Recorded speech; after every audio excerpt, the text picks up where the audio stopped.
বাবু কি কি অর্ডার করেছো? একটা বার্গার আর একটা ফ্রেঞ্চ ফ্রাইস। না ওতে হবে না, আমার প্রচন্ড খিদে পেয়েছে। শোনো না, আমি যেগুলো বলছি তুমি সেগুলো সব অর্ডার করে দাও। একটা স্পাইসি বার্গার, একটা peri peri chicken strips, chicken hot wings, french fry, তার সাথে একটা কোল্ড ড্রিঙ্ক। আচ্ছা ঠিক আছে, এই নাও।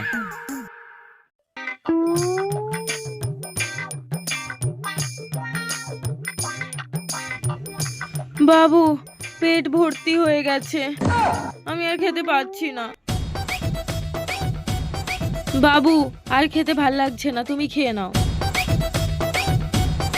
আমার খাওয়া হয়ে গেছে, তুমি এবার খেয়ে নাও। আমার খাওয়া হয়ে গেছে, তুমি এবার সবকিছু খেয়ে নাও। তুমি বললে বলে তো এত কিছু অর্ডার করলাম, খেতে পারবে না এত কিছু অর্ডার করলে কেন? আমাকে এবার বসে বসে একা একা খেতে হবে, ভাল লাগে না।